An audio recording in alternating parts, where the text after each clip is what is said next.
avant-hier, ou plutôt depuis lundi, des occasions divines pour la transfiguration. Quelles sont les occasions que Dieu utilise pour nous amener dans les schémas de la transfiguration?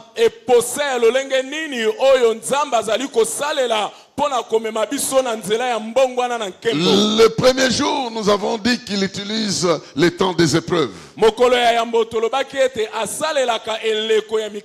Les difficultés qui nous arrivent n'ont pas pour objectif de nous achever, mais de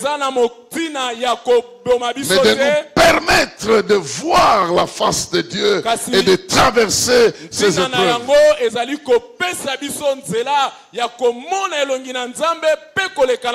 Et d'expérimenter la puissance de Dieu d'une manière particulière. Nous avons aussi vu hier que lorsque vient le temps de révéler notre identité, notre vraie face spirituelle, alors Dieu utilise le schéma de la transformation, de la transfiguration. Nous allons terminer donc ces exposés ce jour avec la troisième occasion divine de la transfiguration. Nous lisons Marc chapitre 9 verset 1. Marc chapitre 9 verset 1. C'est là que nous allons trouver la troisième occasion divine de la transfiguration.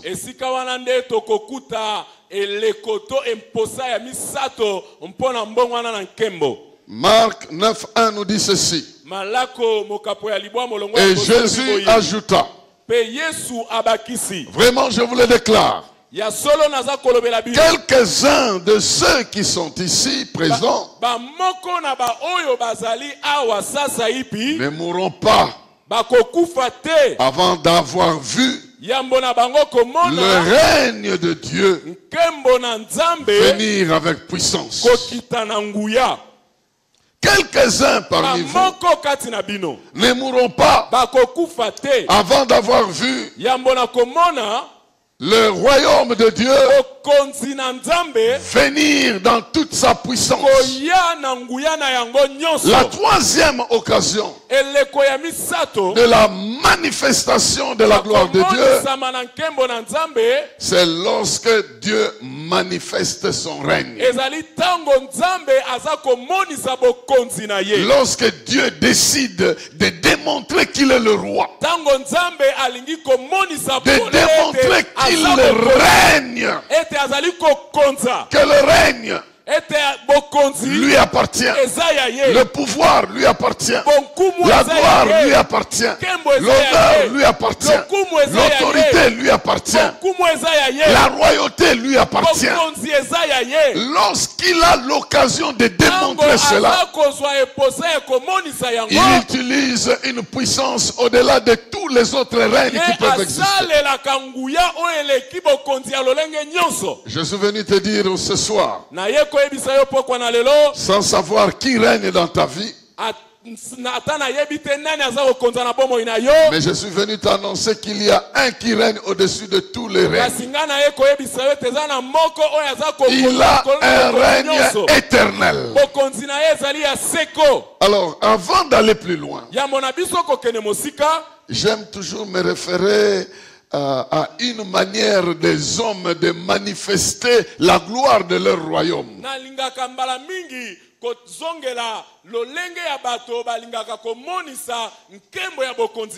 J'ai déjà lu ce passage ici, mais pas pendant les 40 jours. Une fois, j'ai eu l'occasion. Et j'aimerais commencer aussi par là, avant d'aller plus loin. Il se trouve dans Esther chapitre 1.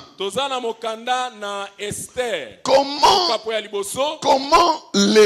les gens de ce monde manifestent la gloire de leur règne. Et si les hommes de ce monde ont la capacité de manifester leur règne,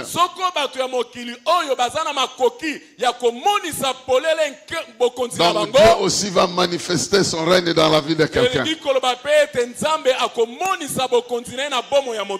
Je me dresse contre le règne de la faim, contre le règne de la nudité, contre le règne de la pauvreté, contre le règne de l'adversité, contre le règne de la honte, de la tristesse, de la pauvreté la plus pauvre. Parce que je sens que le temps est arrivé pour quelqu'un de cesser de rester sous le règne d'une puissance autre que la puissance de Dieu.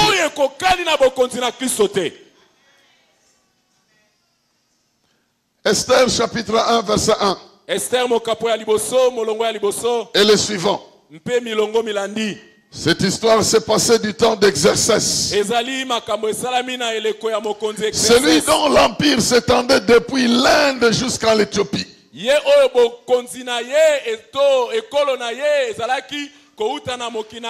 il comprenait 127 provinces. En ce temps-là, quand l'empereur Exercès vint prendre place sur son trône impérial,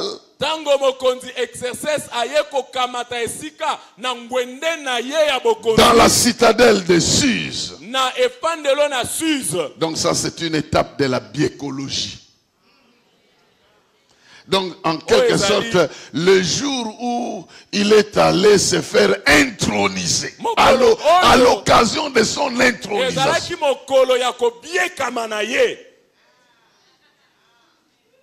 la 3e année de son règne, il organisa un grand festin pour tous ses ministres, ses hauts fonctionnaires, les officiers de l'armée de Perse et de Médès, ainsi que tous les nobles et les gouverneurs de province. Il voulait montrer devant eux la richesse et la gloire de son règne et la splendeur de sa grande magnificence. Les festivités durèrent très longtemps, c'est-à-dire 188 jours.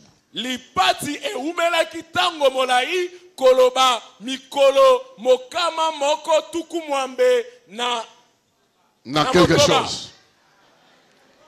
Imaginez-vous un empereur qui avait sous son ordre 127 provinces ou 127 pays, si vous voulez.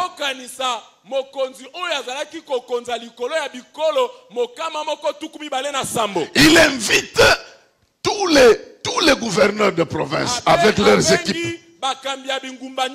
Tous les nobles de ces provinces-là avec leurs équipes. Tous les hommes d'affaires de cette époque-là avec leurs équipes. Direction Suse, la capitale. Une fête de 187 jours pour démontrer qu'il est capable de nourrir toutes ces personnes-là pendant 187 jours. Rien que pour démontrer qu'il venait de prendre le pouvoir et il n'est pas n'importe qui. Son invitation n'est pas n'importe quoi. Le lieu où il vit n'est pas n'importe où. Sa fête n'est pas n'importe laquelle. Et il maîtrise 187 jours de l'année en train de fêter. Et ça ne se termine pas là-bas. À partir du verset 5, on dit ceci. À la fin de ces 187 jours, maintenant, l'empereur offrit à toute la population de Suse, à toute la population, riche ou pauvre, un banquet qui eut lieu pendant 7 jours dans les jardins du palais royal. Verset 7, on saute les autres versets. On servait des boissons dans les coupes d'or, toutes différentes en forme. Le vin de l'empereur coulait avec une générosité toute impériale.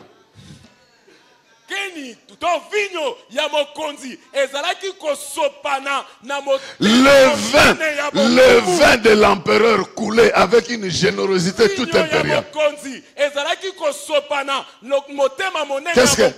Qu'est-ce que ça veut dire? Le vin était disponible et il coulait généreusement. Donc tout dépendait de ta capacité. Il avait été ordonné. Ça c'est le verset 8. Il avait été ordonné que chacun puisse boire à volonté, sans aucune contrainte. Car l'empereur avait ordonné, donné des instructions à tous les intendants du palais pour qu'ils satisfassent les désirs de chacun de ses hôtes. Oh, cette fête-là! Imagine-toi, si toi tu étais parmi les gouverneurs, tu allais fêter 187 jours. Et puis tu allais encore ajouter 7 jours en train de fêter, sans rien dépenser, mais sous la générosité de l'empereur. Et puis à cette fête-là, à part tous ceux qui sont venus de 127 provinces, il appelle toute la population de Suse. C'est comme s'il appelait toute la population de la ville de Kinshasa. À part avoir invité tous les gens de différentes provinces, il appelle la population de Kinshasa. Et toute la population pouvait entrer dans son jardin.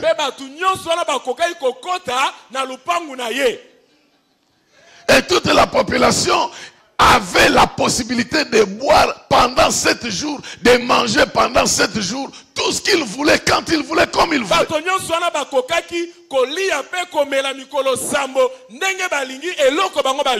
Ça veut dire quoi? C'est ça la gloire du règne. C'est ça la gloire d'un règne. C'est ça. Cette gloire est dans la capacité de faire du bien pour le peuple, de réjouir le cœur du peuple. C'est ça la capacité.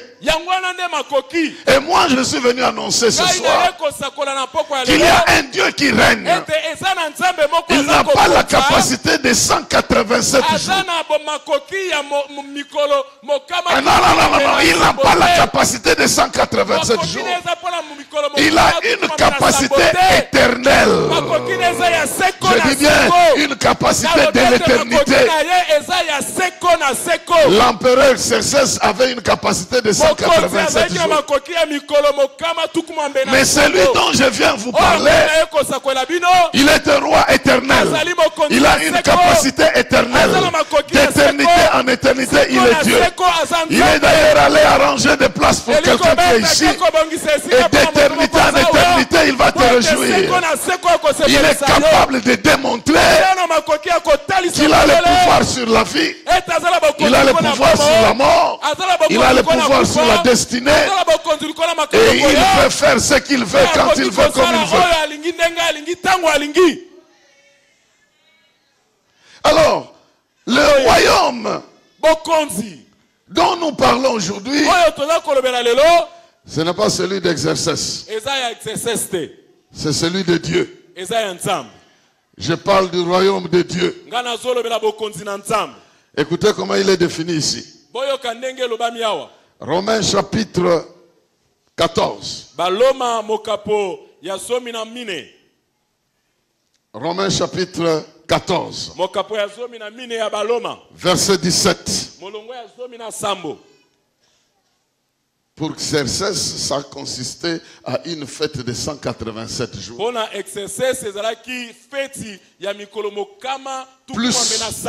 Plus une réception de 7 jours de toute la population. Mais pour Dieu, il ne s'agit pas des jours. Il s'agit plutôt de l'état dans lequel il veut vous amener.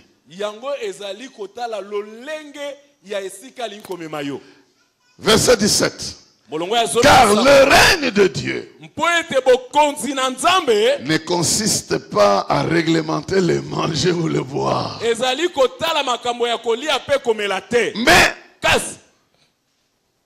à rendre justice et à donner la paix et la joie par la puissance du Saint-Esprit.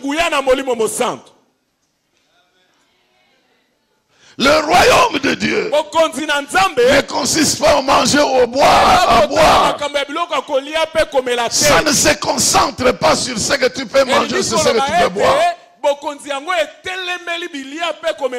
C'est pourquoi Jésus disait, ne vous inquiétez pas de ce que vous allez manger ou de quoi vous allez. Votre Père sait que vous en avez besoin.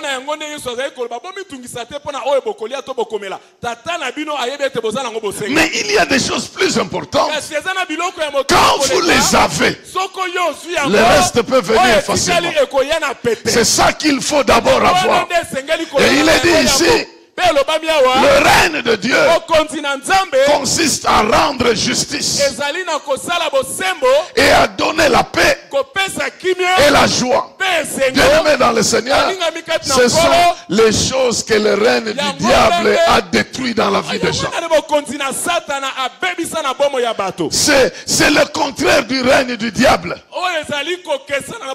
Le règne des ténèbres est un règne de l'injustice. C'est un règne de condamnation. C'est un règne dans lequel vous naissez dans des liens.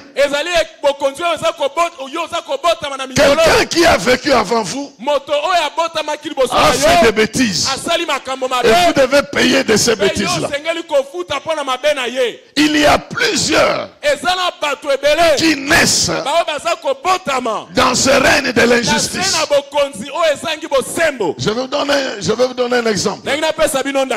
Quand le roi Ézéchias était malade, il a demandé à Dieu de lui accorder d'autres années. Dieu lui a accordé 15 ans de plus. Pendant ces 15 ans que Dieu lui a accordé, il a commis une bêtise. Il a invité les ennemis du peuple de Dieu. Il leur a fait visiter tous les trésors qu'il y avait dans le temple. Et Dieu était fâché contre ça. Mais ce qui me choque quand je lis ce passage, là, c'est que Dieu lui dit ceci: ce malheur-là n'arrivera pas à ton époque. Ça arrivera à l'époque de ton fils. Et vous pouvez imaginer ça. Donc, le papa a commis des bêtises, mais celui qui doit payer, c'est l'enfant. L'enfant qui naît, il est né dans un environnement injuste en ce qui le concerne, parce qu'il n'est pas responsable de ça. C'est exactement ce qui se passe dans ce monde. Plusieurs d'entre nous, nous naissons dans des familles dont le bonheur a déjà été vendu. Le bonheur a été vendu par des ancêtres qui ont commis les erreurs exactement comme les erreurs d'Ésaü. Pour la nourriture, ils ont vendu le droit d'aînesse. Il y a des gens qui se sont soumis aux sorciers. Ils ont livré leur descendance entre les mains des sorciers. Ils ont livré les diplômes de la famille entre les mains des sorciers. Ils ont livré la capacité de procréer entre les mains des sorciers. Les pauvres enfants qui naissent après naissent dans des familles multiformes. Le papa a laissé la responsabilité aux oncles et les oncles ont manipulé les enfants. C'est ce que C'est ce que Papa Mihi me disait ici. Vous avez élevé votre enfant, mais comme vous êtes dans une tradition patriarcale ou matriarcale, le jour où votre enfant va se marier, vous n'avez aucun droit, rien du tout.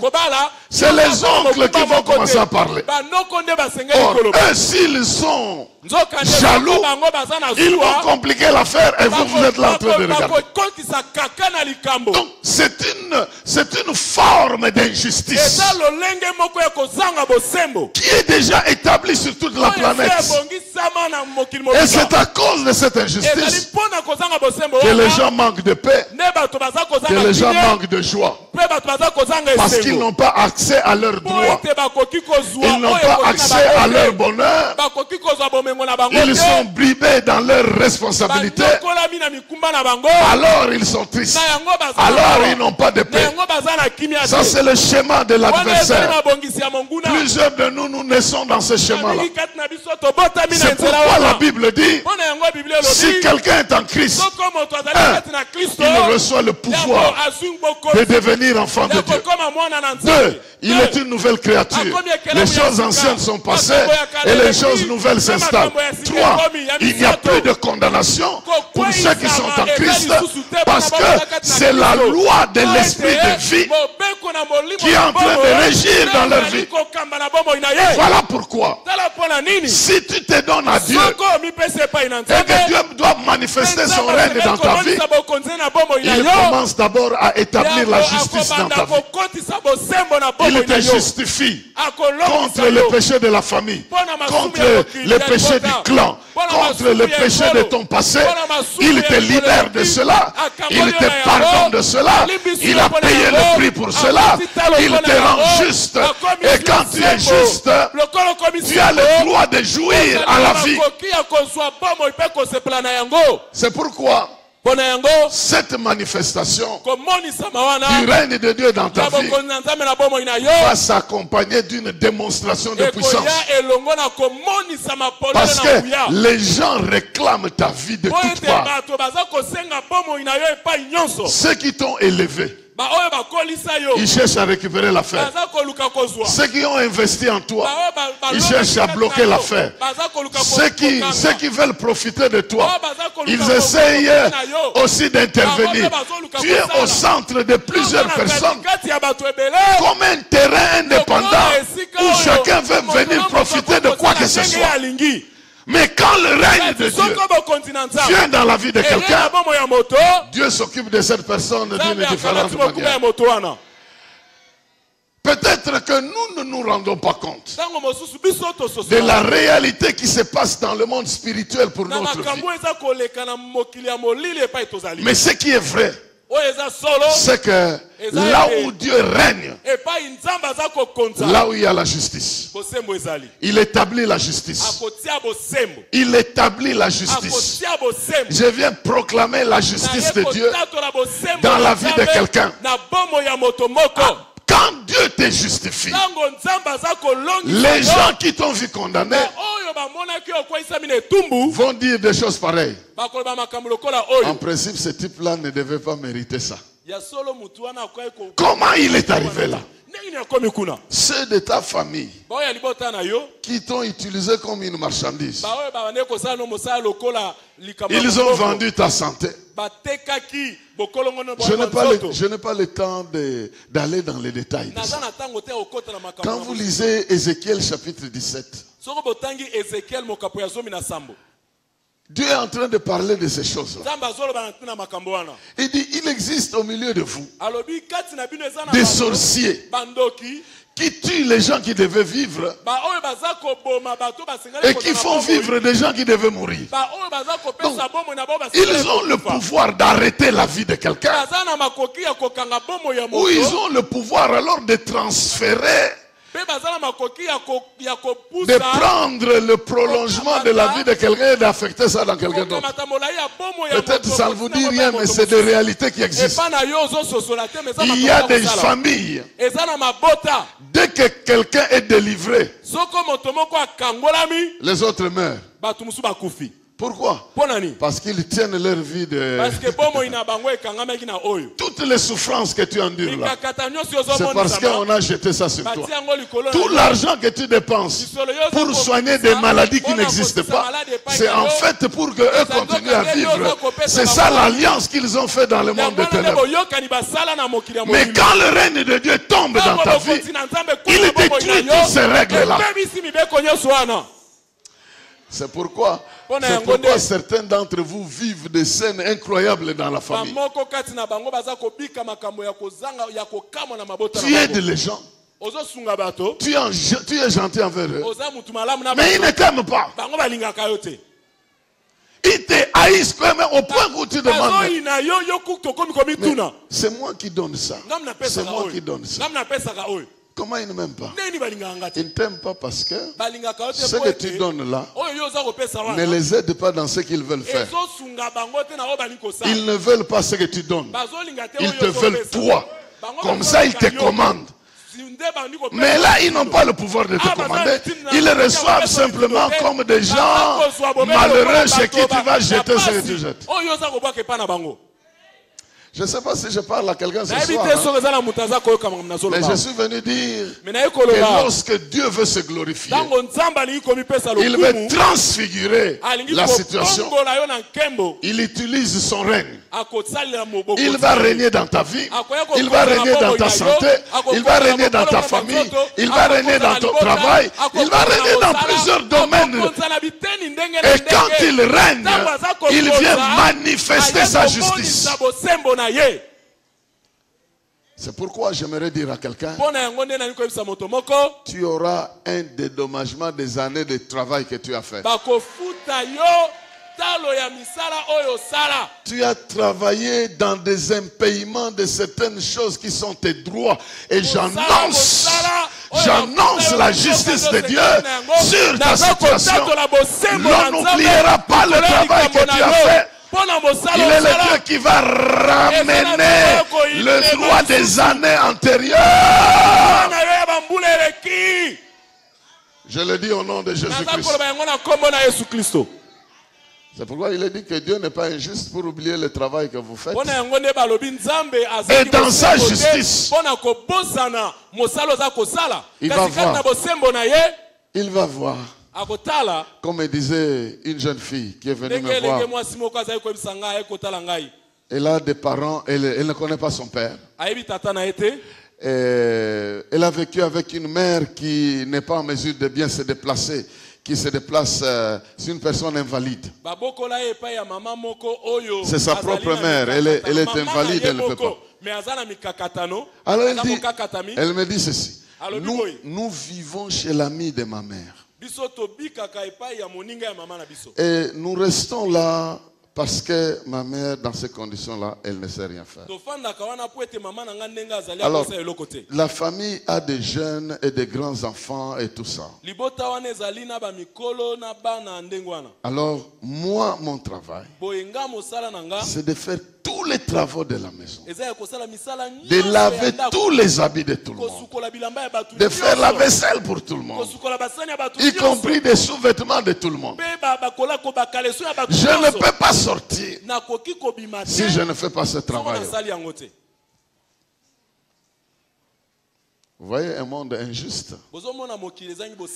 Et puis quand elle est venue, elle m'a parlé de ça.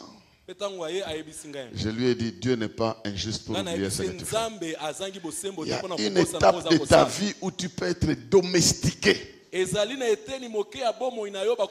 étape de ta vie où tu peux devenir esclave. Mais Dieu voit cette étape-là. La sortie, c'est Dieu qui doit manifester sa gloire. Pour sortir de ces conditions-là, il n'y a que Dieu pour manifester son autorité. Elle a eu son diplôme d'État sans que personne d'autre ne l'ait aidé. Sinon, ce que vous avez fait au travers de notre responsabilité. Des personnes comme ça se convertissent sans qu'on les évangélise. Il dit, ce Dieu-là, moi aussi je dois l'aimer, je dois l'aider, je dois travailler, je dois vivre pour ce Dieu-là. Je dois m'engager pour ce Dieu-là. Et c'est des gens comme ça qui assistent à la main puissante de Dieu dans leur vie. Je suis venu, si je raconte ça, c'est parce que je sais que c'est des épisodes de vie de plusieurs personnes d'entre nous. Et je suis venu vous dire que à cause du règne de Dieu, il faut qu'une période de ta vie puisse changer d'éclat. Parce que tu n'es plus esclave, tu es libre. Et le règne de Dieu veut démontrer que tu n'es plus sous le règne ancien. Mais Dieu va te donner d'autres faveurs que le monde ne te reconnaîtra pas.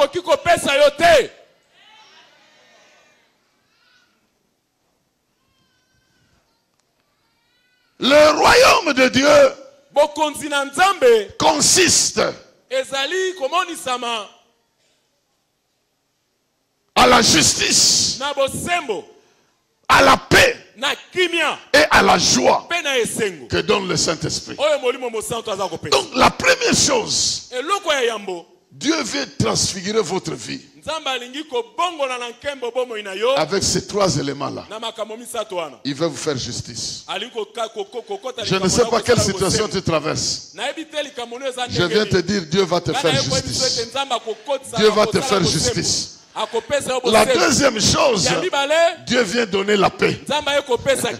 Dieu veut donner la paix. Et la paix de Dieu veut dire la présence de toutes les solutions possibles à tous les problèmes possibles. C'est ce que ça veut dire. C'est pourquoi il a dit, ne vous inquiétez de rien. Mais en toutes circonstances, faites connaître vos besoins par des prières et des supplications. Et la paix de Dieu qui surpasse toute intelligence gardera vos cœurs et vos pensées en Jésus-Christ.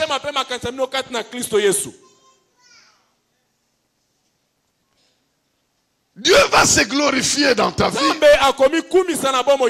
en t'apportant la paix. Il va t'apporter la paix. Et la paix veut dire la solution au problème. Écoute-moi. Tu as été gonflé par le nombre de problèmes. La paix de Dieu va te retourner à ta taille normale. Parce qu'il va récupérer le poids de ta vie. Le poids que tu portes dans ton cœur. Le poids que tu portes dans tes pensées. Le poids que tu ne sais pas transporter. Le poids qui t'a bloqué a bloqué ta marche. Il y a un Dieu qui connaît ce poids-là. Il proclame la paix. Et il est le Dieu de paix. C'est lui qui console en apportant la solution à la place des troubles. Les troubles vont dire au revoir à quelqu'un ce soir. Parce que le Dieu de paix, il viendra intervenir en ce qui te concerne. Demande à Job. Il a vécu la paix. À part les troubles, il a vu la paix de Dieu. Il a vécu la joie de Dieu. Demande à la veuve de Naïn qui a perdu son fils. Elle a vécu la paix. Parce que Jésus a bloqué et annulé l'enterrement de ce qui lui était précieux. C'est prophétique pour toi. Il va annuler l'enterrement et la disparition de ce qui est précieux dans ta vie. Parce qu'il veut te donner la paix. Il va combattre toutes les raisons de troubles dans ta vie. Ce qui trouble ta vie, il va le combattre. Il va le vaincre. Il va l'enlever. Si c'est dans ta propre vie, il va enlever ça. Si c'est à ton travail, il va enlever ça. Si c'est dans tes projets, il va enlever ça. Si c'est dans tes enfants, il va enlever ça. Il te donne la paix pour démontrer qu'il peut te faire passer des temps de troubles au temps de paix. Que tu reçoives la paix. Que tu reçoives la paix. Vis-à-vis de ta santé. Vis-à-vis de ta santé, la maladie n'a pas le dernier mot. La crise n'a pas le dernier mot. Le manque d'argent n'a pas le dernier mot. La douleur que tu ressens dans le corps n'a pas le dernier mot. Sur ta progéniture, la stérilité n'a pas le dernier mot. Les myomes n'ont pas le dernier mot. Les kystes n'ont pas le dernier mot. L'impotence de ton mari n'a pas le dernier mot. Les capacités, les infirmités n'ont pas le dernier mot. Il y a un Dieu de paix et je proclame sa paix dans ta vie. Qu'il apporte la solution dans ta vie dans le nom puissant de... Parce qu'il règne, il faut qu'il y ait un changement. Il est incroyable que là où l'alcool règne, les gens circulent normalement. C'est impossible. Quand ils sont pris en charge par l'alcool, vous devez voir que cette personne est effectivement prise en charge. Vous voyez qu'il est pris en charge dans sa manière de se comporter. De la même manière, quand Dieu vous prend en charge, vos problèmes doivent savoir. Les démons doivent savoir. Les sorciers doivent savoir que cette personne-là n'agit pas par des brouillardises, mais par la puissance du Saint-Esprit. Je parle de la puissance du Saint-Esprit. Je parle de la puissance du Saint-Esprit. Le règne de Dieu se confirme. Elle se confirme par la puissance de l'Esprit. Et cette puissance produit la justice, produit la paix et produit la joie. Je parle de la joie. Imaginez-vous quelqu'un qui ne rit jamais. Il va avoir la transfiguration des rires. Pourquoi? Parce que Dieu enlève l'objet de ses soucis. Déjà ce soir, il y a des gens qui vont attraper la transfiguration de rire. Autant que Dieu t'a permis que tu fasses couler les larmes, il y aura des larmes, mais des larmes de joie. Les larmes de consolation. Il y aura des Isaac. Isaac veut dire rire. C'est-à-dire on vient dire à une femme de 99 ans que tu vas avoir un enfant. Ngai, moi, oui, toi, un enfant à cet âge-là. Et commence à rire. Il y aura des rires. Je viens annoncer les rires. Il y aura des Isaac. Des solutions qui entrent dans la vie des gens qui sont déjà dépassés. Oh, je parle. Pour toi, on ne peut plus penser. Mais Isaac est en vie. Il est en train de venir dans ta vie.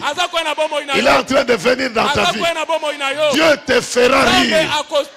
Il te fera rire.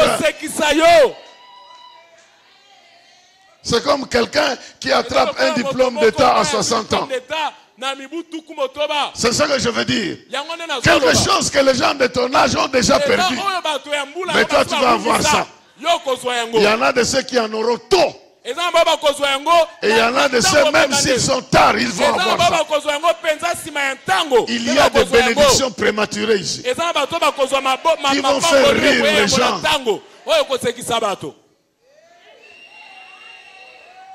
Je vois la jeunesse.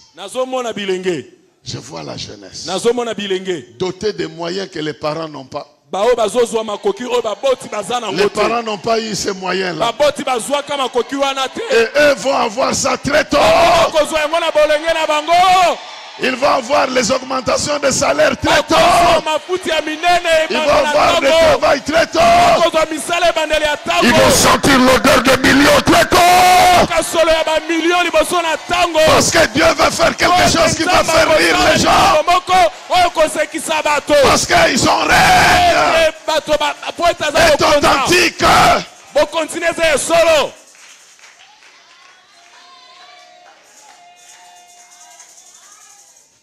Il va faire quelque chose qui étonnera les autres membres de ta famille. Là où Dieu manifeste son règne. Parce qu'il va te transfigurer. Crois en ces trois choses-là. Et reçois ces trois choses-là.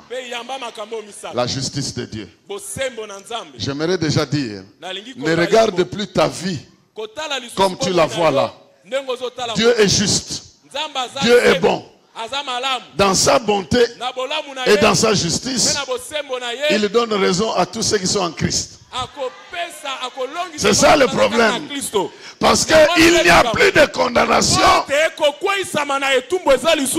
pour tous ceux qui sont en Christ. Même là où tu t'es condamné toi-même, où tu te dis, en tout cas, je mérite ça parce que c'est moi-même qui ai voulu. La justice de Dieu viendra te prouver le contraire. Elle viendra te prouver le contraire. Parce que Dieu sait que sans sa justice, tu ne peux pas aller loin. Sans la justice, il n'y a pas de paix, il n'y a pas de joie. Mais il veut réjouir quelqu'un. Il veut réjouir quelqu'un. Je dis bien, il veut réjouir quelqu'un. Tout ce que l'ennemi a volé, la justice de Dieu va te rétablir dans tes droits. Si tu as passé le temps dans les privés en train de pleurer toi-même, jusqu'à quand cette histoire passera?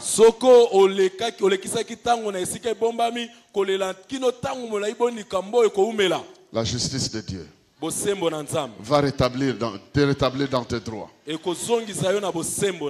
La deuxième chose, en rapport avec la démonstration du règne de Dieu. À part le fait qu'il manifeste sa justice, la paix et la joie dans la vie des gens,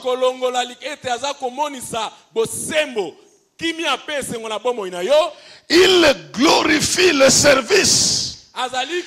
Il honore les services au sein de son royaume. Il honore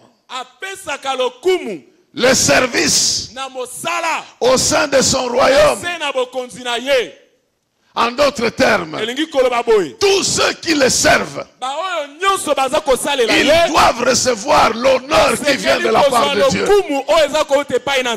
C'est pourquoi il est dit, vous allez voir la différence entre ceux qui servent l'Éternel et ceux qui ne le servent pas.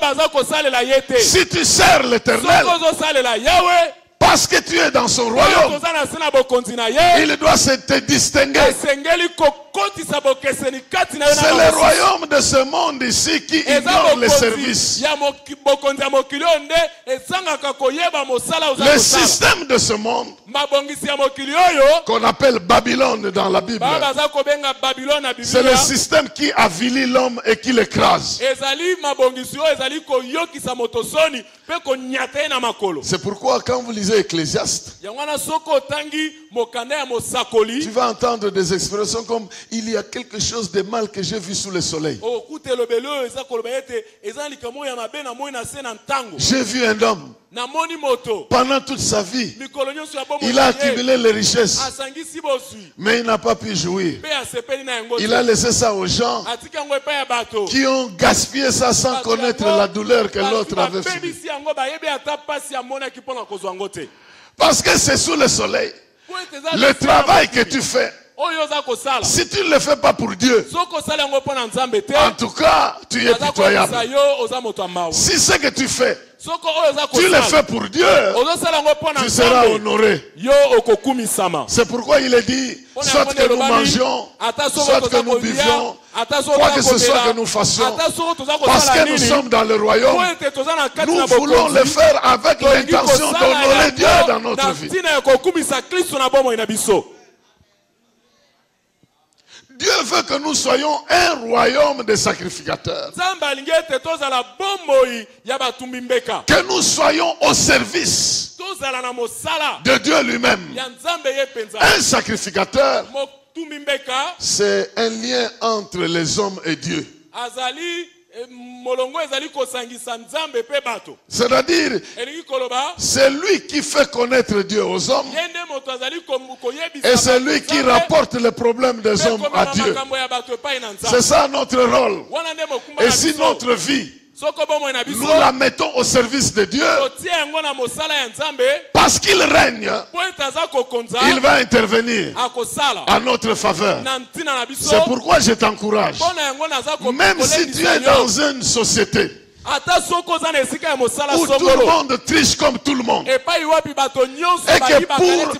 que pour l'intérêt de ton Dieu, tu refuses de faire comme tout le monde, ce Dieu-là honorera ton service.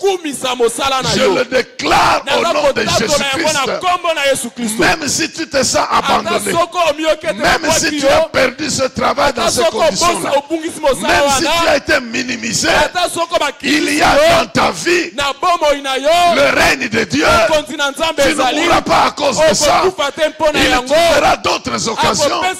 Il devra se glorifier dans ta vie. Tant qu'il est vivant et tant qu'il règne, il rémunère les services de ses serviteurs. Or, dans son royaume, tous les services comptent. Visible ou invisible. Public ou non public. Connu ou inconnu. Donc ce que tu fais, Dieu le voit. Il y a des gens qui pensent que servir Dieu c'est seulement peut-être se mettre devant les gens. Il y a plusieurs choses que vous pouvez faire. Et chaque chose que tu fais pour Dieu va provoquer la gloire de Dieu dans ta vie. Tu vas faire partie du passage de la Bible qui dit: ne touchez pas à mes oins. Ne touchez pas à mes oins. Quelqu'un va te toucher, mais il se rendra compte que tu es au service du roi des rois. Une fois, on était dans le terrain de J33 là. On est venu nous dire qu'on devait enlever tous les véhicules, sinon on va les jeter. Alors il y a un frère qui avait son véhicule là qui ne savait même pas le déplacer. Il vient dire, il est écrit, ne touchez pas à mes oins. Donc son oin là, c'est son affaire là. Qu'on ne devait pas toucher à ça. Si quelqu'un peut prendre soin d'un truc comme ça, Comment Dieu ne prendra pas soin de toi? Parce que cette affaire-là lui rend service. Partout où Dieu a un intérêt, cet endroit-là est protégeable. Cet endroit-là est sous le regard du Dieu puissant. Alors je vous encourage à servir Dieu avec ton intelligence, avec ta beauté, avec ton corps, avec tes biens, avec ton argent, avec ton travail, avec ta famille. Comme il est écrit, moi et ma maison, nous avons choisi de servir l'Éternel. Si nous sommes sous son règne et que nous servons à ses intérêts, il va manifester sa gloire. Il finira par manifester sa gloire. Parce que quand vous lisez Daniel chapitre 2, à partir du verset 44, il est écrit que dans ce temps-là, il y aura un autre royaume qui va commencer. Ce royaume-là détruira tous les autres règnes. Et lui-même, il s'établira éternellement. Alors je suis venu te dire, tu peux être seul dans un service où il y a 100 personnes. Le seul chrétien parmi tout le monde. La main de Dieu est sur toi. Tu seras inébranlable. Tes droits ne seront pas aliénables. Et maintenant je suis venu déclarer, parce que tu appartiens à ce règne-là, tes droits ne seront pas aliénables. Celui qui te touchera sera touché par Dieu.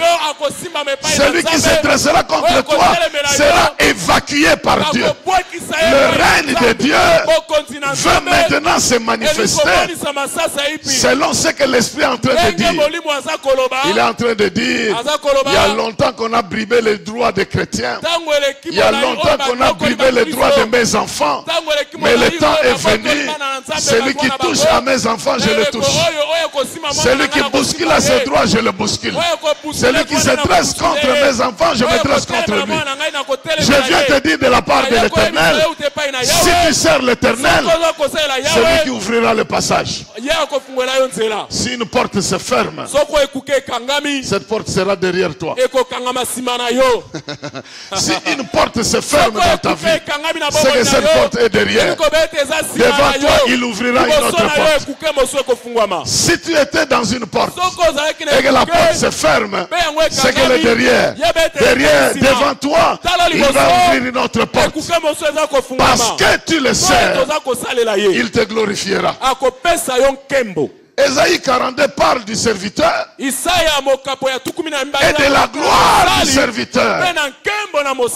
Que Dieu s'occupe de toi. Que Dieu se souvienne de toi. Que Dieu se souvienne de toutes les fois que tu as prié. De toutes les fois que tu as intercédé. De toutes les fois que tu as pensé à son œuvre.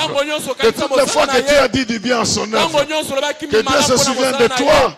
Toutes les fois que tu as contribué à son œuvre, toutes les fois que tu t'es sacrifié pour que quelque chose marche, il n'est pas injuste. Il est un Dieu qui visite ses serviteurs. Dans le système de gouvernement de ce monde, on ne connaît que les grands. On ne connaît pas les subalternes. Donc, une autorité comme un gouverneur, il peut connaître les 24, comment on les appelle encore, bourgmestres de notre ville. C'est tout. Le reste là, il ne le connaît pas. Il n'a même pas besoin de le connaître. Mais Dieu connaît le plus petit travailleur dans son royaume. Il connaît le plus petit. Il voit le plus petit. Et il récompense le plus petit. Dernière chose. Je disais que là où Dieu manifeste son règne, il impose sa justice. Il impose la joie et il impose la paix. Il y a des gens qui vont entrer dans ces choses-là. Que les gens le veuillent ou pas. Ta joie est déjà signée par Dieu. Ta paix est déjà signée par Dieu. Ta justice est déjà signée par Dieu. Ceux qui te condamnent viennent en retard. Mais ton service est honoré par Dieu. La troisième chose, c'est ce que nous appelons la gloire du trône. La gloire du trône. La gloire du trône. Vous savez, nous sommes tous dans la ville de Kinshasa. Toutes les communes ne rayonnent pas de la même manière. Mais là où règne le pouvoir, les conditions sont les meilleures par rapport aux autres endroits de la cité. Je ne sais pas si vous me comprenez.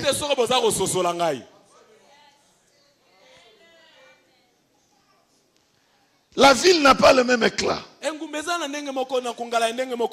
Si on décide d'amener la capitale de la République démocratique du Congo dans un petit coin, ce coin-là changera.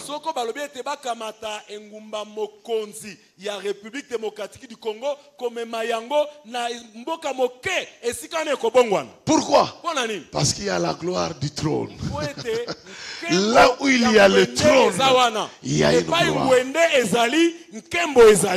Lisons un tout petit peu quelque chose quelque part dans Apocalypse. Et si le trône de Dieu est dans ton cœur et dans ta vie, oh mon Dieu,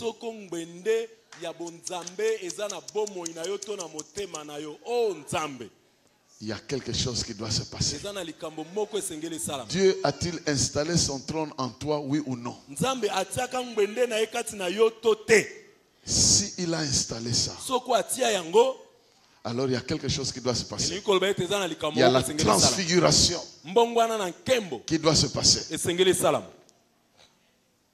Apocalypse, chapitre 5.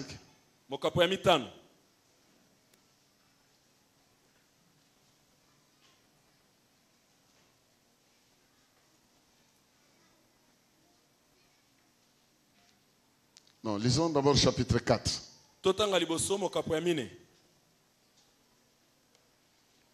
Chapitre 4. À partir du premier verset. Après cela, j'ai vu une porte ouverte dans le ciel. Et la voix que j'avais entendue me parler au début et qui résonnait comme une trompette me dit: monte ici et je te montrerai ce qui doit arriver après.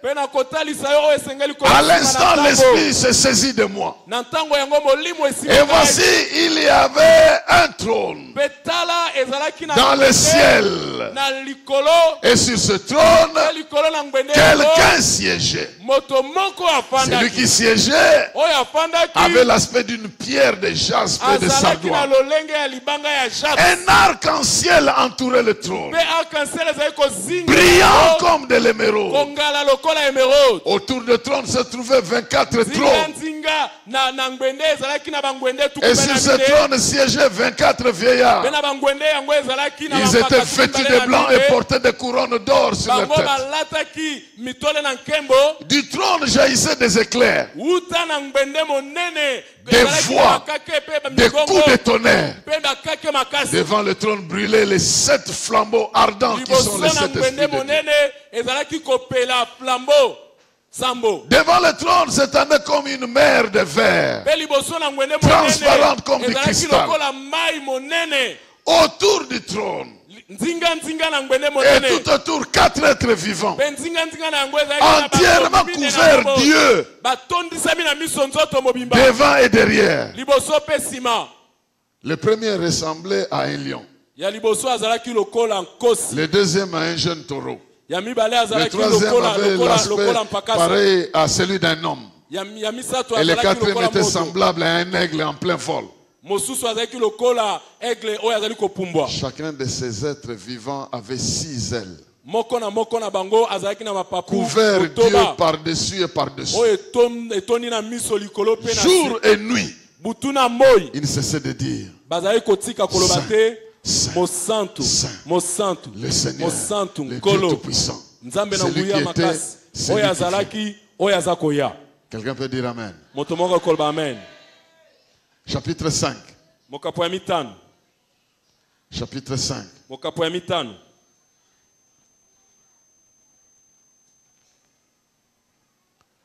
Chapitre 5. Le verset 11. Puis je vis et j'ai entendu la voix d'anges rassemblés en grand nombre autour du trône. Des êtres vivants et des vieillards. Ils étaient des milliers, des milliers, des millions, des millions. Donc des milliers, des milliers, des millions, des millions. Il disait d'une voix forte: il est digne, l'agneau qui fut immolé, de recevoir la puissance, la richesse, la sagesse, la force et l'honneur et la gloire et à la louange. Et toutes les créatures du ciel, sur la terre, sur la mer, tous les êtres qui peuplent l'univers, je les ai entendus proclamer à celui qui siège sur le trône et à l'agneau: soit louange, honneur, gloire et puissance pour l'éternité. Quelqu'un peut acclamer pour le Seigneur.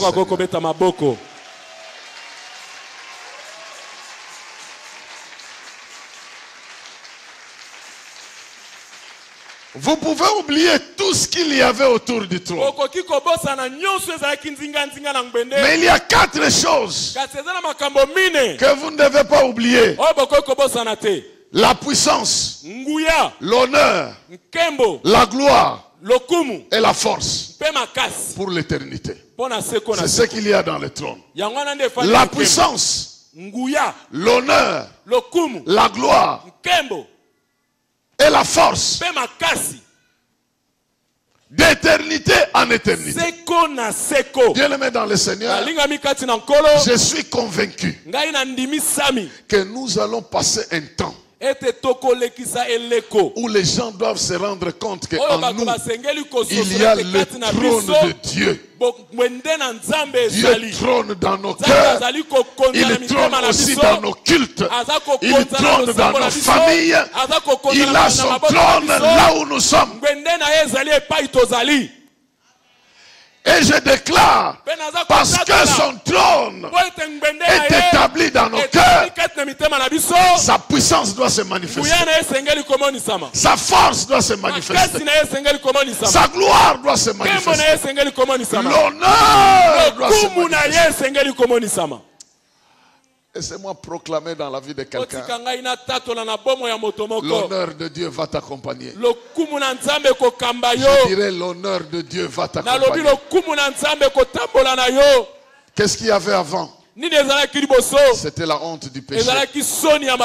C'était la honte du péché. Mais parce que tu es justifié et que Dieu établit son siège dans ta vie, je déclare l'honneur de Dieu. Il y a des gens qui vont t'honorer, mais ils vont te choquer. Parce que le Seigneur m'a dit: je veux me faire honorer dans la vie de mes enfants. C'est lui qui va se faire honorer au travers de ta vie. Je le déclare dans le nom de Jésus-Christ. Il ne s'agit pas du titre que tu portes, ni dans ton travail, ni dans ta famille. Il s'agit de la présence glorieuse de Dieu qui va te faire transfigurer, parce que le temps de manifester son règne est arrivé. Il y a des endroits où tu n'étais pas reconnu, l'honneur de Dieu te fera reconnaître. L'honneur de Dieu te fera reconnaître. J'ai dit l'honneur de Dieu te fera reconnaître. L'honneur de Dieu te fera reconnaître. Parce que Dieu va se glorifier au travers de ta vie. Va demander à Jephthé. Il va te dire, on l'avait chassé. Pendant que la famille partageait l'héritage, ils lui ont dit, toi tu es le fils de notre père. Mais tu es le fils d'une femme prostituée. Notre père est allé en dehors de la famille, il t'a eu. Alors tu n'as pas de place ici. Fous le camp. Et il est parti. Mais Dieu l'a rattrapé. Les hommes l'ont rejeté. Mais Dieu l'a rattrapé. Écoute-moi. Peu importe comment tu es venu dans le monde. Ce qui importe, c'est que tu es dans le monde. Est-ce que tu m'entends? Peu importe comment tu es venu dans le monde. Peut-être qu'on ne t'attendait pas. Peut-être qu'on ne te désirait pas. Peut-être qu'on attendait un homme ou une fille. Toi tu es venu, c'est que tu es devenu. Peut-être que toi-même tu n'es même pas fier des conditions dans lesquelles tu es venu. Peut-être même tu n'as même plus de repères, de références des parents par lesquels tu es venu. Mais j'aimerais te dire ici que tu es venu parce que Dieu a voulu que tu viennes. Alors peu importe de comment tu es venu, ce qui importe, c'est qu'il y a un Dieu qui t'adopte et qui dépose son trône dans ta vie. Qui dépose son trône dans ta vie. La notion de l'adoption, elle est une notion très importante que vous ne devez pas oublier. Jésus-Christ est appelé fils de David. Marie n'était pas de la tribu de David. C'est Joseph qui était de la tribu de David. Mais Joseph n'est pas directement son père. Et Jésus est appelé fils de David. Simplement parce que David lui a prêté, l'a adopté humainement parlant. Dieu qui passe par l'adoption pour accomplir la loi. Comment il ne va pas passer par les conditions incertaines de ta naissance, les conditions floues de ta naissance? Je m'en fous de ça. Mais je suis venu te dire, il y a un trône. Bientôt les éclairs vont sortir de toi. Les tonnerres vont sortir de toi. Quand tu vas parler, les gens entendront des tonnerres, des éclairs, des foudres vont sortir. La puissance de Dieu va s'éclater en toi. Et là où il n'y avait pas l'honneur, il y aura l'honneur. Parce que la puissance de Dieu est installée en toi. Jésus a dit, si quelqu'un m'aime, moi et mon Père, nous irons faire notre demeure chez lui. Comment il peut faire ce demeure-là sans son trône? Dieu peut-il siéger sans trône? Alors il y a plusieurs trônes ici. Il y en avait 24 autour du trône. Mais il y en a plein sur la terre aujourd'hui. Il y a plusieurs trônes. Parce que Dieu règne dans nos cœurs. Et qui va les détrôner de ton cœur? Personne ne va les détrôner. Voilà pourquoi, à partir de ton cœur, il commande la joie, il commande la justice, il commande la paix, il commande la victoire, il commande l'autorité, il commande l'honneur. Et parce que tu le sers, il se sert de toi. Parce que tu le sers, je prie que les réalités du royaume se manifestent dans ta vie. De la même manière que le coin où il y a le trône est clean, est meilleur. Quelque chose dans ta vie va te distinguer des autres.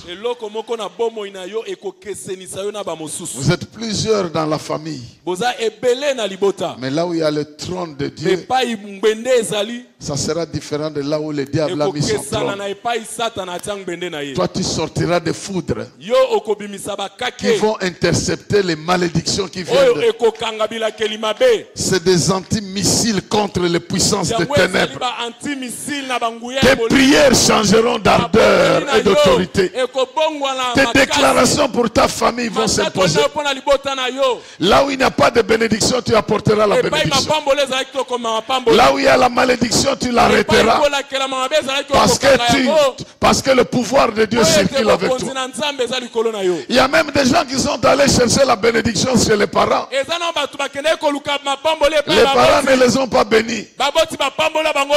Bénissez-les. Bénissez-les. Parce que le trône est à ton niveau. Et toute décision qui vient du trône, aucune instance ne peut changer ça. Prends conscience que le règne de Dieu est parmi vous. Je vais terminer par cet exemple. Les magiciens de l'Égypte, confrontés à la manifestation de la puissance du règne de Dieu par Moïse, ils ont imité quelques miracles. Premier miracle, ils ont fait. Deuxième, ils ont fait. Troisième, ils ont fait. Quatrième, ils disent non. Ici, ça c'est le doigt de Dieu. Maintenant, si Dieu voulait, comme il comprend que maintenant ils ont compris que c'est moi, j'arrête là. Non, Dieu n'arrête pas là. Il s'arrête au troisième. Lui fait le quatrième. Il fait le cinquième. Il fait le sixième. Il fait le septième. Il fait le huitième. Il fait le neuvième. Il fait le dixième. Dieu va exagérer dans ta vie. Il va creuser la distance. Il va creuser la distance. Il va creuser.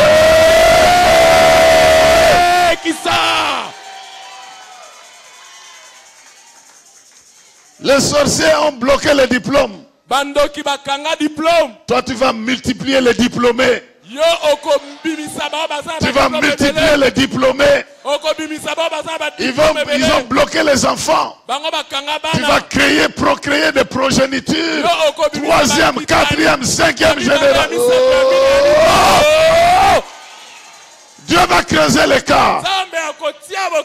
Et tu diras comme Jésus: si c'est par le Saint-Esprit que je chasse les démons, donc le royaume de Dieu est parmi vous. Que Dieu vous bénisse.